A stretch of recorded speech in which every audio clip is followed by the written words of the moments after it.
Alright. Oh, hey, there's a holiday message from Bridge. Click here for a holiday message. What's my DEI holiday message from Bridge?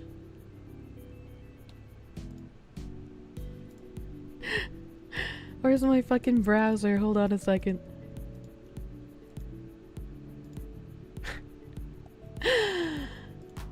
Look, how sweet of them to give me this DEI happy holidays message.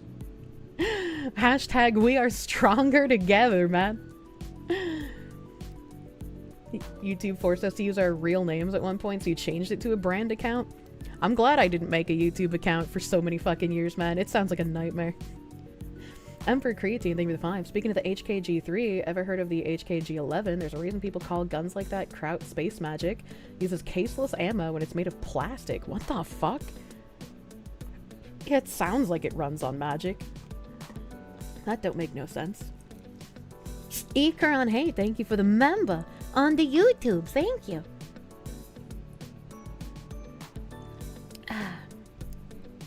Alright, chat, we're gonna go forward with peace, happiness, and inclusion, apparently. Let me, flip back to the other browser so I can look back in my email here. Smartbrief, here we go. Here we go. And I'm looking for the Yahoo Finance article. Let's see, which one is this? This is Harvard Business, Benefits, PRO. Yahoo, here we go. So, one of the articles in the Smart Brief under Cultural Competency and DEI Initiatives is Walmart shifts DEI focus to inclusion amid backlash. Walmart is shifting the focus of its diversity, equity, and inclusion efforts to inclusion and belonging, dropping the DEI term, ending participation in the Human Rights Campaign's Corporate Equality Index, and closing the Center for Racial Equity. The move comes amid a broader trend of companies pulling back on DEI initiatives in response to conservative backlash, a trend expected to accelerate under President Donald Trump's administration. So much like those quotes that I read to you the other day, where even Cheryl Dijo was saying that the media needs to take more responsibility in how they're reporting the changes to DEI, because a lot of media is also touting the whole, like, oh, they're getting rid of it, they're completely rolling it back kind of nonsense, when we know that they're not. So it's nice to see some of these articles actually being truthful a little bit about what's happening. Zenik, thank you for the 140 Czar. Merry Crimbus. Merry Crimbus. Merry Crimbus. Gorbs, thank you for the 10 pounds. Merry almost Christmas and a jovial next trip around the sun.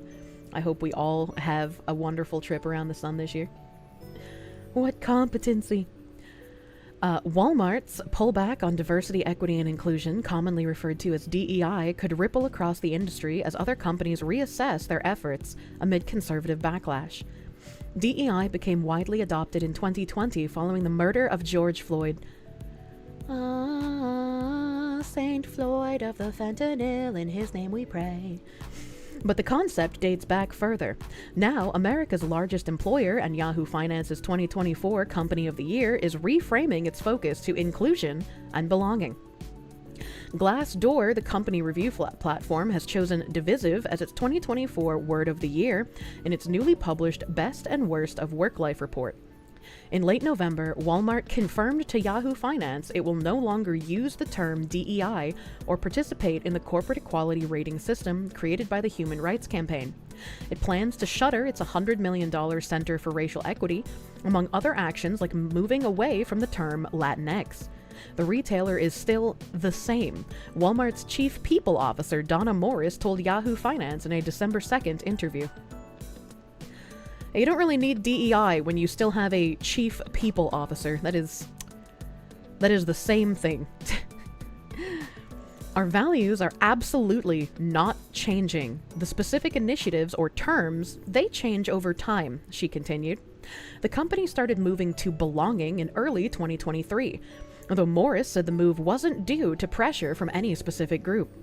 When you talk about diversity, equity, inclusion, all in part, there can be communities, often the largest communities, that step back and say, geez, I'm not sure if I'm even actually included, Morris explained of the decision. This is, again, in line with what Bridge was doing, in line with me having been talking about it since the beginning of this year. They've been changing the language since before all of these weird Twitter campaigns claiming victory over these companies changing their terminology. Belonging in a dumpster. What is a chief people officer? It is just a DEI officer by another name. Happy Crimbopulus. Happy Crimbus. After Floyd's murder, a majority of companies felt the need to boost their DEI efforts, but now they're reevaluating. What we observed and felt was really important is that everyone was a part of that work, and that's why we really made the shift, Morris said. This is Yahoo Finance Awards Company of the Year, benefits of DEI efforts according to HR and C-suite leaders. Improve share price, 22%. A bottom line top growth, 34%. Positive impact, 94%. I don't know what this is. Source Bridge Partners annual study on DEI in corporate America. Okay, all right. President-elect Donald Trump's plan to target DEI policies will likely further hasten its decline. After the Supreme Court shut down affirmative action at colleges in June, a plethora of corporations followed suit. Lowe's, Tractor Supply, John Deere, Harley-Davidson scaled back their DEI policies. The University of Michigan ended required diversity statements. I have tabs on the University of Michigan as well because it's a fascinating story. Recently, a federal appeals court blocked the NASDAQ's requirement that listed companies have at least one woman, one person of color, or LGBTQ member on their board. Conservative activist Robbie Starbuck, whose mission is to eliminate wokeness from the corporate world and country, told Yahoo Finance that Walmart's move was his first win post-election. Well, if they've been doing it since 2023, it's not really, is it? Companies not only have to consider the financial efforts, but Trump is president now, said Starbuck. It's going to make them more inclined to quickly change rather than hold out. It's going to make them more inclined to obfuscate and hide what they're doing if they haven't started already. Walmart investors seemingly shrugged off the news. Shares are up 4.6%. Since Starbuck revealed Walmart's DEI change on X. Walmart did not release an official statement. The stock is up a whopping 77% in 2024 after it posted a string of earning beats and strong growth. Little finance chart. Based on a survey this year of 400 C-suite and HR leaders, executive search firm Bridge Partners found leaders said the top benefit of DEI efforts is a positive impact on recruiting, hiring, and retention. Less than 40% of respondents said it leads to bottom line and top line growth, while 22% said that it improves share price. Hold on, I gotta wedge my arm. I gotta wedge it. I gotta crush it. Some companies are convinced of DEI's merits. Elf Beauty's splashy campaign, dubbed So Many Dicks, is part of its goal to double the rate of women and diverse members added to corporate boards by 2027. I'm sorry, what? So many dicks, so few of everyone else. Elf Beauty encourages more diversity across U.S. corporate boards. A new campaign with a first-of-its-kind research on inequity in boardrooms invites other businesses to change the board game. I was hoping they would have a commercial. Keep the elf up.